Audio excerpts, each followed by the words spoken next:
Բարև ձեզ, հարգելի ընկերներ։ Վերջին 1-2 շաբաթվա ընթացքում մենք նշեցինք 2 կարևոր իրադարձություն։ Հայոց ցեղասպանության 110-ամյակը և հայրենական մեծ պատերազմում սովետական ժողովրդի տարած հաղթանակի 80-ամյակը։ Իրավի երկու իրադարձությունները մեր ժողովրդի ճակատագրում ունեցել են շատ կարևոր բախտորոշ նշանակություն։ Ես այսօր չեմ պատրաստվում այդ երկու իրադարձությունների մասին խոսել հանգամանալից, որովհետև դրանց մասին խոսքեր շատ հնչեցին, շատերը ելույթ ունեցան, նշեցին տարբեր հանգամանքներ և այլն։ Ես պարզապես ուզում եմ անդրադառնալ այդ երկու իրադարձությունների կապակցությամբ հնչած այն տեսակետներին, որոնք իրականությանը չեն համապատասխանում, որոնք ծառայում են մեր թշնամու շահերին։ Ընդգծում եմ, ծառայում են մեր թշնամու շահերին։ Ինչին է վերաբերում խոսքը։ Մեզ հայտնի է երկու նշանավոր խոշոր ցեղասպանություն՝ հայոց ցեղասպանությունը և հրեաների ցեղասպանությունը։ Երկուսն էլ ընդհանուր գծեր ունեն, որոնք են այդ ընդհանրությունը ներկայացնում։ Առաջին, երկու դեպքում էլ հայոց ցեղասպանությունը և հրեաների ցեղասպանությունը իրագործվեց պետական իշխանության կողմից։ Հայոց ցեղասպանության դեպքում թուրքական պետության, հրեաների դեպքում գերմանական ֆաշիստական պետության։ Ընդհանրություն է նաև, որ այդ երկու ցեղասպանությունների կազմակերպիչների նպատակն է եղել վերացնել հայի տեսակը, վերացնել հրեայի տեսակը։ Բայց այդ երկու ցեղասպանությունների միջև կա մի խոշոր տարբերություն, որի մեջ ցցուն կերպով երևում է հայոց ցեղասպանության յուրատեսակ լինելը։ Որն է դա։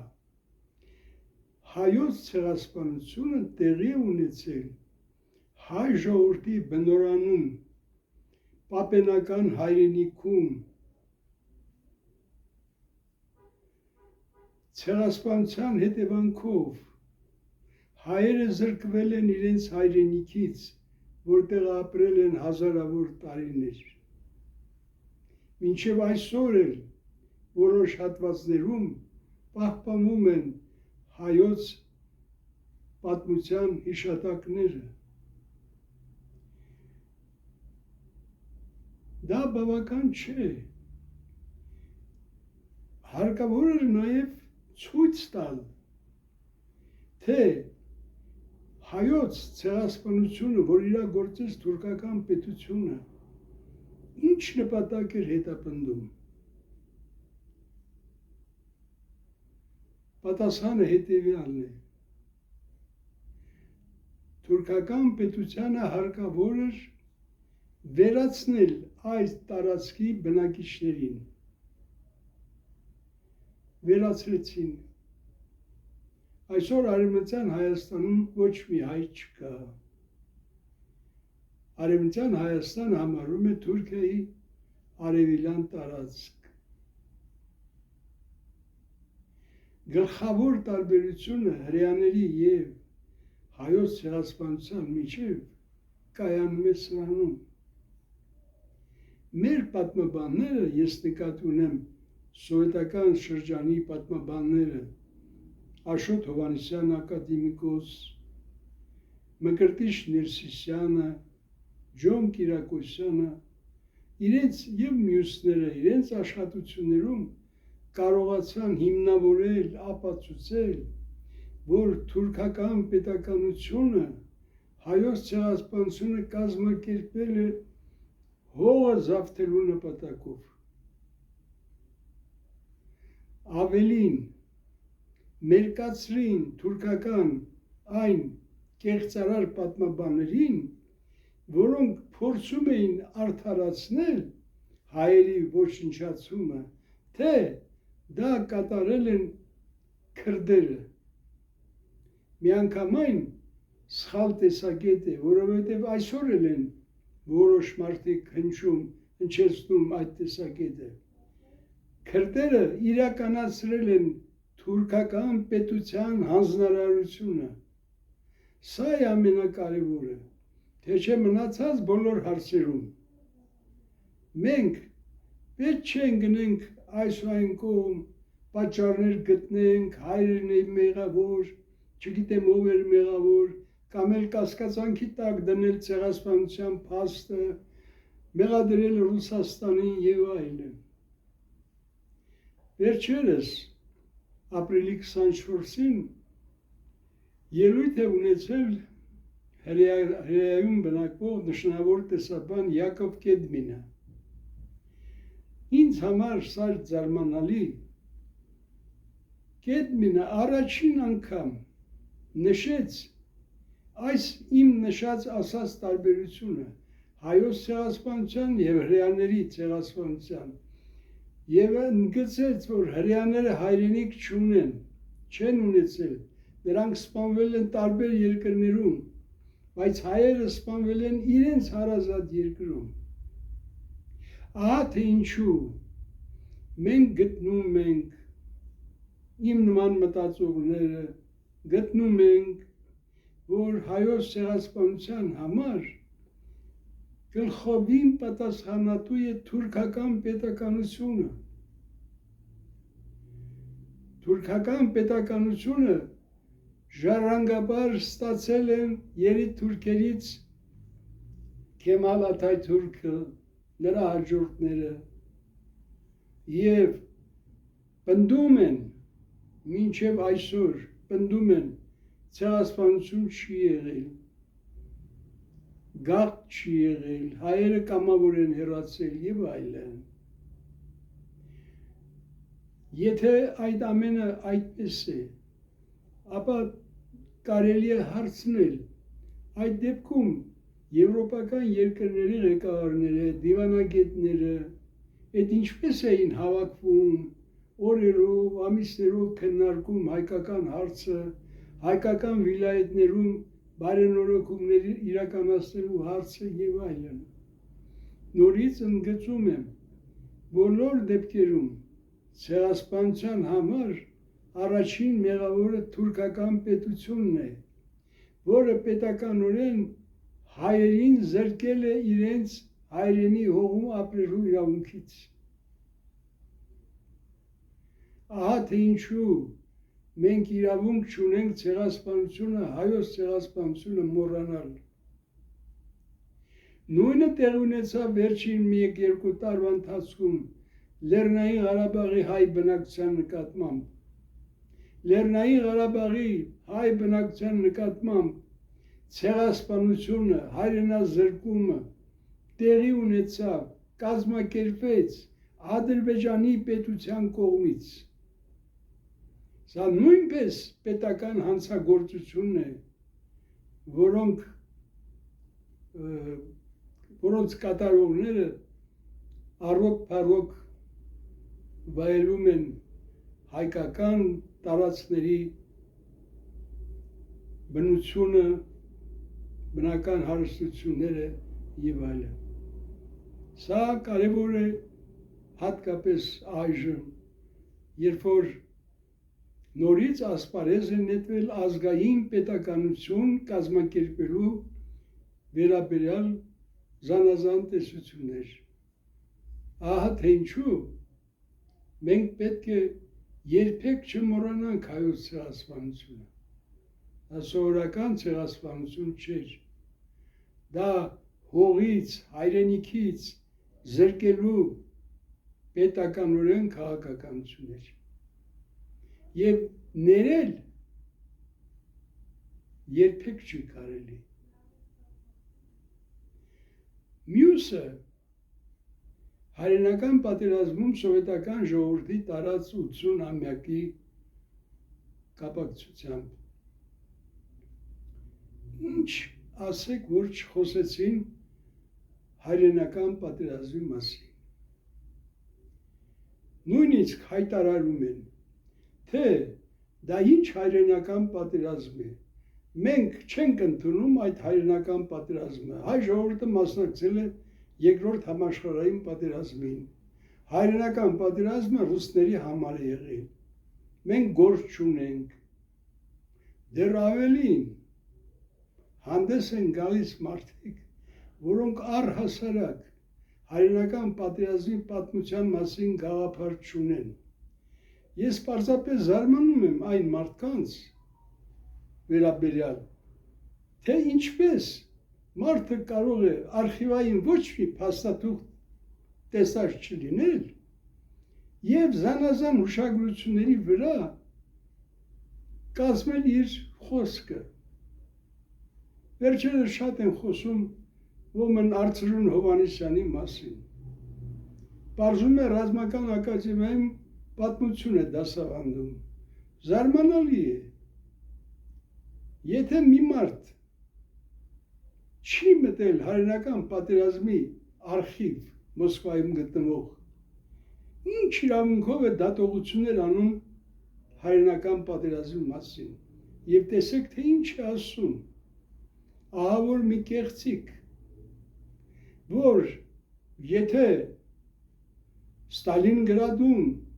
գերմանացիները հաղթեին, ապա Հիտլերը խոստացել էր Նժդեին գրավել Հայաստանը, Թուրքիայից խլել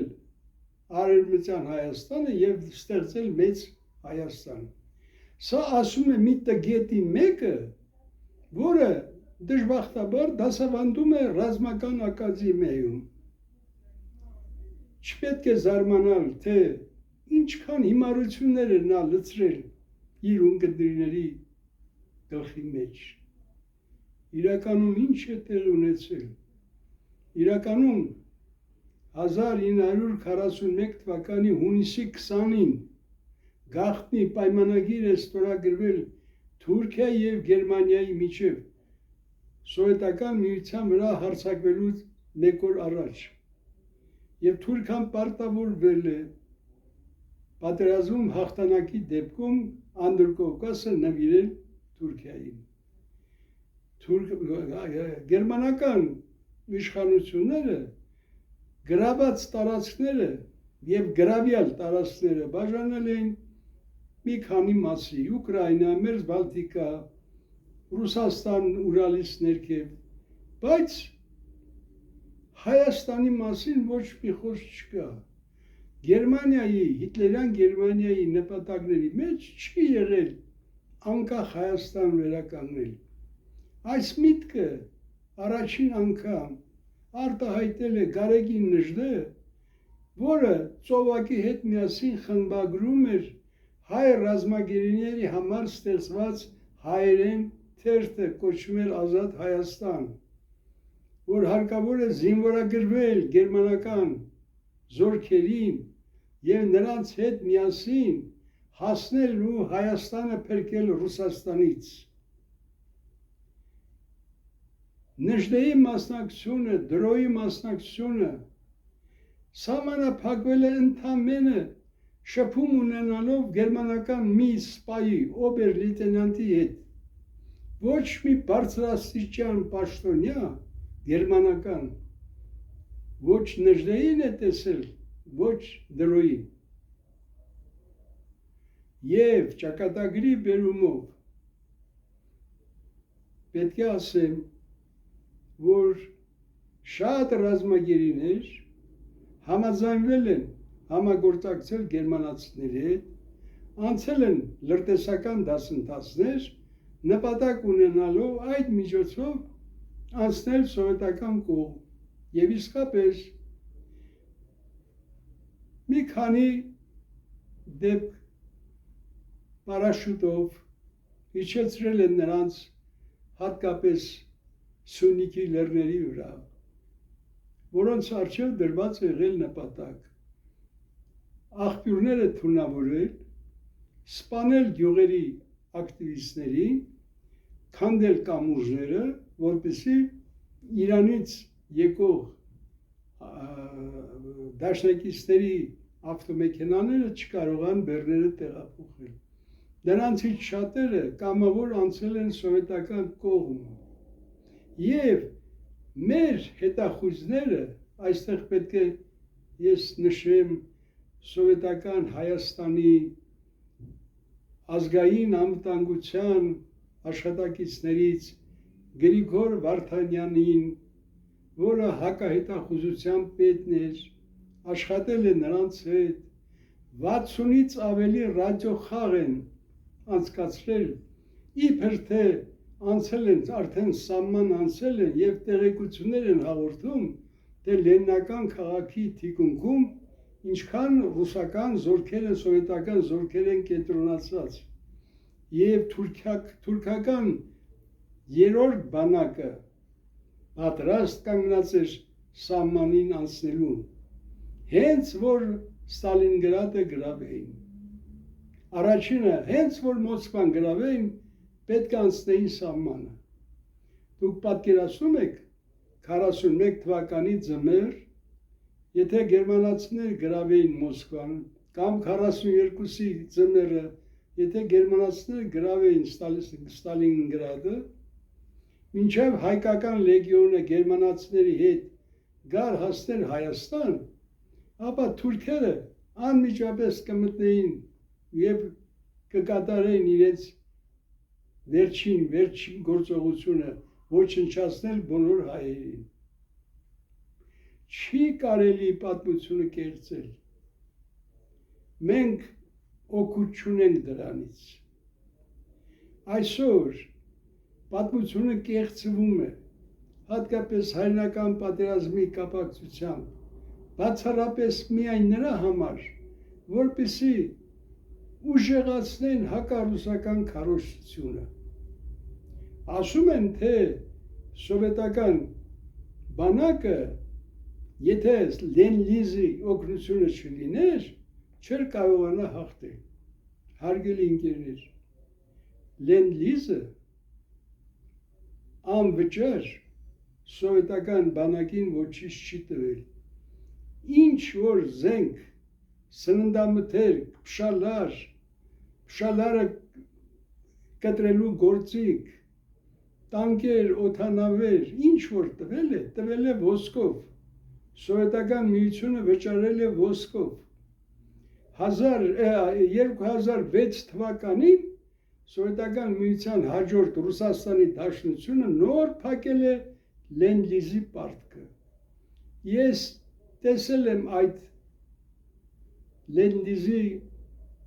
մատյանը, որտեղ գրանցված է հատ, ինչքան են ստացել, մենք ինչքան ենք արտադրել եւ այլն։ Ես դա կտեղադրեմ իմ Facebook-ում, որպեսզի ձեզ համար ավելի տեսանելի լինի, որտեղ երևում է, թե օրինակ Ամերիկան ինչքան օդանավ է արտադրել, իր արտադրած օդանավից քանիսն է ուղարկել, ավելի ճիշտ քանիսն է մեզ վաճառել, եւ այդ ընթացքում սովետական միությունը որքան է արտադրել, որպեսզի պարզ լինի։ Նույնիսկ խոսում են, չեն նշում Լենլիզի անվճար չլինելու մասին, ասում են, եթե չլիներ օգնություն, չէր ստացվի։ Խոսում են